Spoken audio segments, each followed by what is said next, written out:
This next story is about a really busy place that serviced 1.8 million people in the month of January alone. The place? The Vancouver International Airport. That is unbelievable, especially considering all the diversity, different languages, different nationalities, all those travel destinations. And of course, among that diversity are passengers with physical or cognitive disabilities.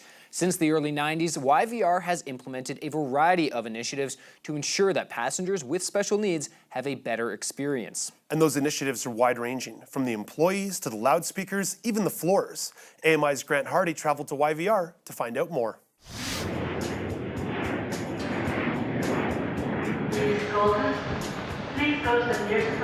This is the largest building in British Columbia, in fact, and we have over 7 million square feet of space, but we also have over 22 million passengers going through the building every year. My name is Reg Craik. I am the Director of Customer Care for the Vancouver Airport Authority.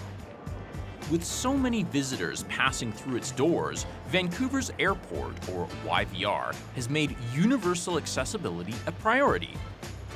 We take universal access very seriously. We look at not only the physical realm, but also cognitive disabilities, as well as different cultural perspectives, linguistic perspectives, gender perspectives. There's all kinds of things that we take into account.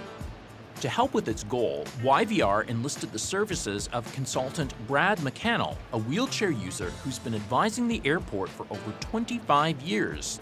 We bring people in from all over the world, all abilities, all ages, and from an economic perspective, if we're going to serve that clientele, the more independent they can be in our facilities, frankly, the less it's going to cost us to operate that facility. If I come to the airport and need someone to push me all the way out to the gate because it's not accessible any other way, two things happen. Number one, I've got to hire someone to push that person to the gate. But the second thing that happens is if you push me to the gate and park me there, then I'm not stopping and buying a sandwich. If I'm not doing that, I'm not driving the economy of the airport. For YVR, this meant a new approach towards planning and construction. What we had to do is change the design culture around here to recognize that access is not one thing, it's everything. So for example, in the background right now, you can probably hear a waterfall. We have several of these in the building, and they act as wayfinding devices for lots of people. We put high contrast images into the floor to create depth perception. So all of our signage, most of our printed materials are based on CNIB clear print guidelines.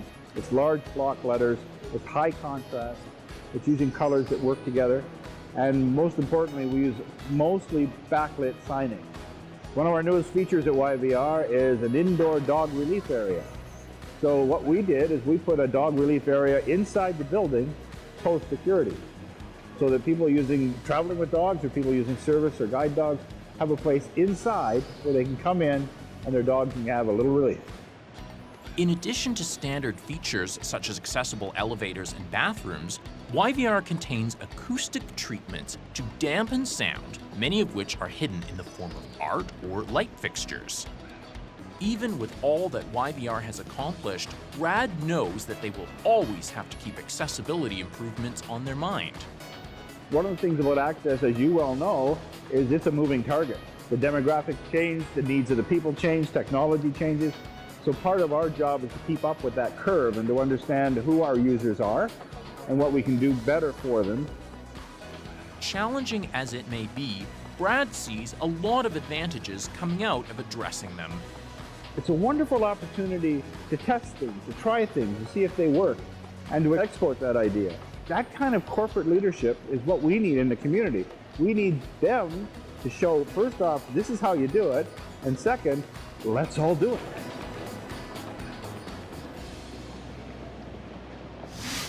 Chances are you've spent a day of your life in an airport trying to get from point A to point Z, so anything that can be done to improve accessibility is always welcome. To tell us more about the initiatives at YVR, we're joined by Grant Hardy via satellite. Hi, Grant. Hey, Dave. Well, Grant, which of the features at YVR do you find most useful?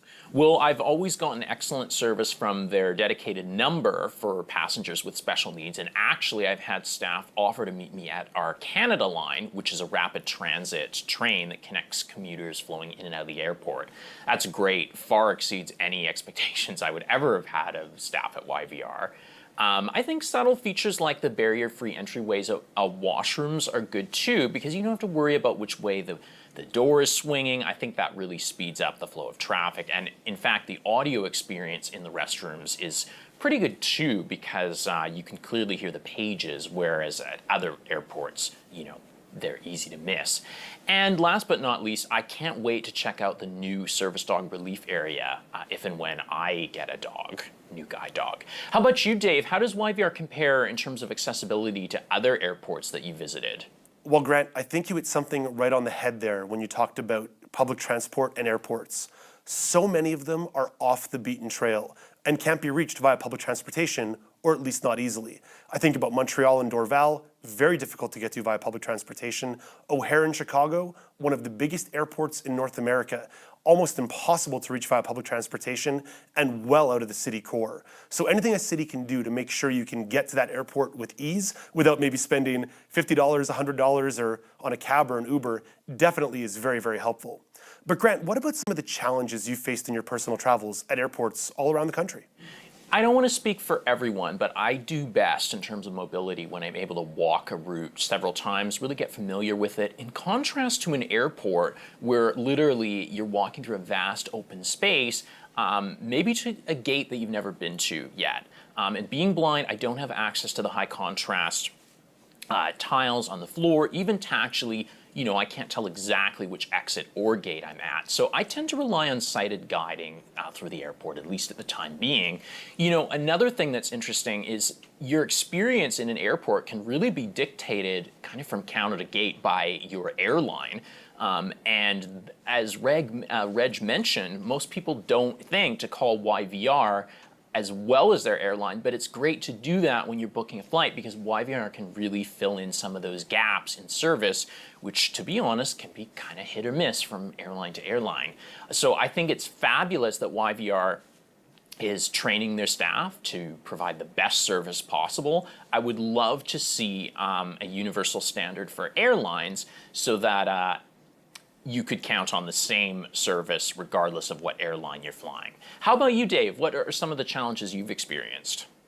Well, for myself, Grant, as someone who's legally blind and low vision, I find signage is a big deal as well as font size. So oftentimes the font's too small, other times the screens they use are way up high, so you can't read them. Although my trick now is I'll pull up my cell phone, take a picture, go into the gallery, zoom in, next thing you know, you find your gate and the time your plane leaves, which is always very useful. Really glad to hear about some of these new initiatives that you featured at YVR, Grant. I'm taking a trip to Vancouver in May, so I'm looking forward to catching up with them in person. But as for now, thanks for chatting. Thanks, Dave. If you're planning a trip out to Vancouver, or before I plan my trip, I'm going to check out their website, yvr.ca, to find out about the accessibility link and more of the services that they provide.